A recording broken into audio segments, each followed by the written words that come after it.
Donc voici le soft. Donc dès qu'on va ouvrir le soft, il va y avoir différents onglets. Donc le premier onglet, bon, je l'ai sauté, ce sont les paramètres de votre chantier, donc le cheminement de son enregistrement. Donc vous allez pouvoir rentrer le titre ou la dénomination de votre chantier. Le deuxième onglet, ce sont les paramètres du radar. Donc en fait, la plage de profondeur, en fait, qui est en nanosecondes. Donc ce sont des paramètres qui sont prédéfinis et qui sont optimum. Mais vous pouvez les changer selon ce que vous recherchez et selon comment le technicien préfère travailler. Alors, la plage de profondeur, on parle de temps d'écoute. Donc, c'est la profondeur d'investigation, 20 nanosecondes par mètre. Donc, en le mettant à 80 nanosecondes, on permet aux antennes de travailler jusqu'à 4 mètres de profondeur. Maintenant, si vous cherchez du réseau en dessous de 2 mètres, entre 0 et 2 mètres, vous pouvez le mettre à 40 nanosecondes, ce qui fait que les deux antennes vont travailler jusqu'à 2 mètres de profondeur. Ça nous permet des fois d'avoir des résultats un peu plus minutieux. Mais sinon, 80 nanosecondes, c'est le paramétrage optimal. L'échantillon, donc ça, c'est le nombre de pixels qui vont définir l'image sur la profondeur. Donc, plus il y a d'échantillons, plus il y a de pixels, plus il y a une belle définition. Alors, pourquoi on peut le descendre? Ben, ça permet aussi de réduire le nombre de pixels par rapport à tout ce qui est clutter, tout ce qui est bruit, environnement de votre hyperbole. Donc, dans un terrain un petit peu chargé, ça permet de réduire tous les faux résultats. La performance, donc là, ça va jouer très peu sur votre résultat. C'est soit on choisit plutôt la profondeur, soit la vitesse d'acquisition. Donc, on laisse toujours sur 3/4, plus vers la profondeur d'acquisition. L'espacement des scans, donc ça, c'est pareil, c'est le nombre de pixels qui vont définir l'image. Donc, il est pré-réglé sur 3 cm. On peut descendre jusqu'à 2. Donc là, c'est au technicien par rapport à son souhait et la vision du résultat qu'il a. Mais ça marche très bien avec ce réglage-là. Et en fait, la résolution, qui est plutôt le pas de mesure, donc là, c'est la calibration des roues codeuses, puisqu'en fait, les roues arrière sont encodées et vont vous permettre de savoir, par exemple, la distance entre deux réseaux sur la même acquisition, entre deux apex hyperboles.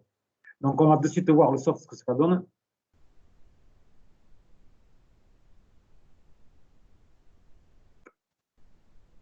Voilà, donc quand on ouvre le soft pour la première acquisition, on va avoir ce type d'écran. Donc là, moi, j'ai rouvert une étude.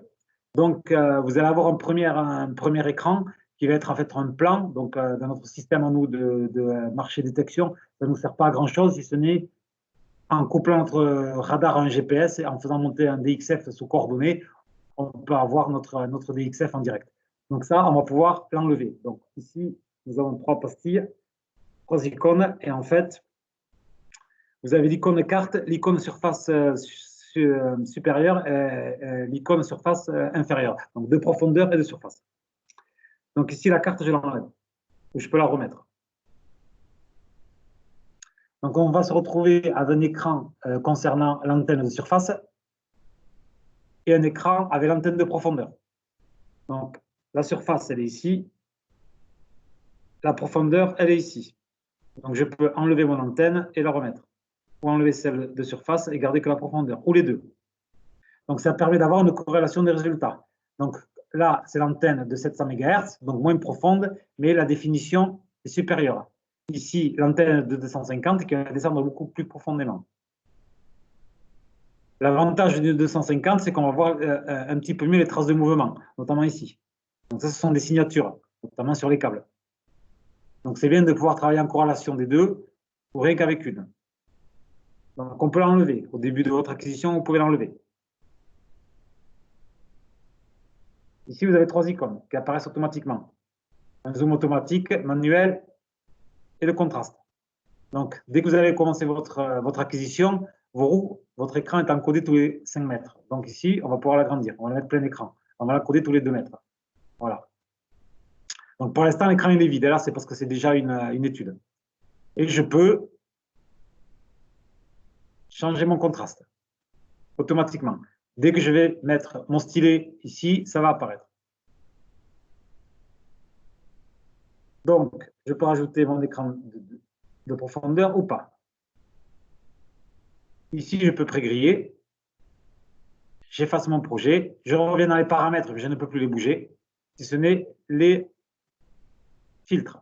On verra après. Et là, je reviens en arrière, j'éteins. Donc, en fait, Dès que je vais enclencher, donc là, il manque le petit bouton marche avant, marche arrière, qu'on verra dans l'acquisition directe.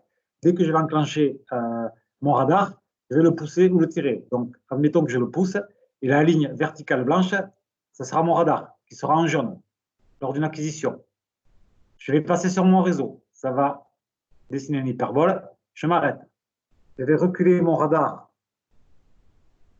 au niveau de l'apex, et du coup, mon radar, dans la réalité, sera replacé sur mon réseau. À partir de là, du moment que je clique sur n'importe quel point de mon écran, j'ai des profondeurs.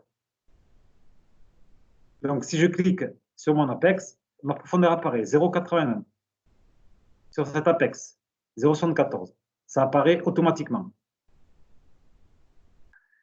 Maintenant, je vais régler la constance électrique et calibrer mon radar par rapport à la profondeur. Je vais passer donc sur un réseau connu.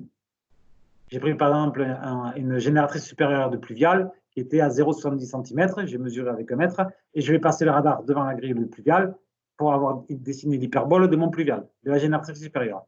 Donc une fois que j'ai passé mon radar, je me repositionne sur mon pluvial et je vais calibrer mon radar. Donc ici, 3 icônes. La punaise. Je clique sur la punaise et je clique sur l'apex. Une deuxième fenêtre s'ouvre. Et là, on va voir 0,74, c'est la profondeur. Et je vais calibrer mon radar. Et moi, j'ai mesuré 0,70. Donc ici, profondeur attendue, 0,70 m. Et là, on va voir constance électrique et vitesse de propagation qui vont changer. La constance électrique de mon sol investi est de 5,14. Ma vitesse de propagation est de 13,2. Mon radar est calibré. La vitesse à profondeur attendue par rapport à la profondeur estimée. Donc j'ai mis 0,70. Ma constance électrique et ma vitesse de propagation. C'est mon premier point. Si je veux noter que c'est un réseau, par exemple bon, l'eau potable ou par exemple l'électricité, électricité. Ici, je peux marquer HTA si je veux. Je peux marquer toutes les notes que je veux. Ce qui est intéressant pour le premier point de calibrage, peut-être, c'est de marquer autre. Ici, on va marquer constance électrique 5,14, vitesse de propagation 13,2. Donc c'est important de les savoir, puisqu'en fait, avec le pouvoir réflecteur de chaque matériau, ça va nous donner un petit peu l'idée pourquoi on va avoir un résultat ou pourquoi il est difficile d'avoir un résultat. Donc c'est important de le connaître. Donc je calibre mon radar par rapport à la profondeur et je mets OK. Constance électrique 5,14, vitesse de propagation 13,2. C'est automatique, ça apparaîtra sur le rapport. À partir de là, le radar est calibré. Si je n'ai pas de point connu, je passe mon radar et à la première hyperbole, je replace mon radar à l'apex, je vais cliquer. La fenêtre s'ouvre. Profondeur, je ne connais pas la profondeur attendue. Donc là, c'est les mêmes maintenant puisqu'elle a été calibrée. Avec le stylet, je vais prendre ce petit bouton et en fait, on va faire correspondre l'hyperbole fictive sur l'hyperbole réelle. Et au niveau de la constance électrique, ça va se régler automatiquement. Donc, je vais mettre à peu près la fictive. Là, je peux le déplacer un peu comme ça. Ici. Voilà, là, on n'est pas trop mal. 4,85 dans un réseau 74 pour 0,72. Donc, on est bien, en profondeur. Donc là, j'ai calibré mon radar par rapport à l'hyperbole fictive sur l'hyperbole réelle. Je refais. Et là, on voit notre vitesse de propagation de constante électrique qui bouge. Et je calibre. Et c'est calibré. Toutes les annotations sont enregistrées avec le code couleur. Je peux modifier ou je peux supprimer. Je peux me promener dans la profondeur automatiquement. Si je veux regarder mon antenne de profondeur, je peux la mettre. On voit mieux les traces de mouvement. Ici, on est là.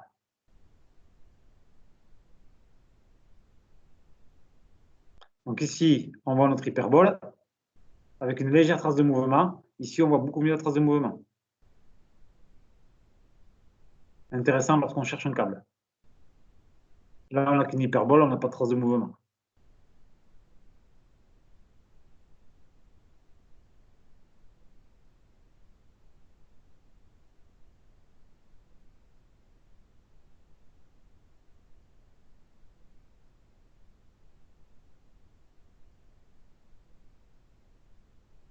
Donc, une fois que j'ai fait mon acquisition,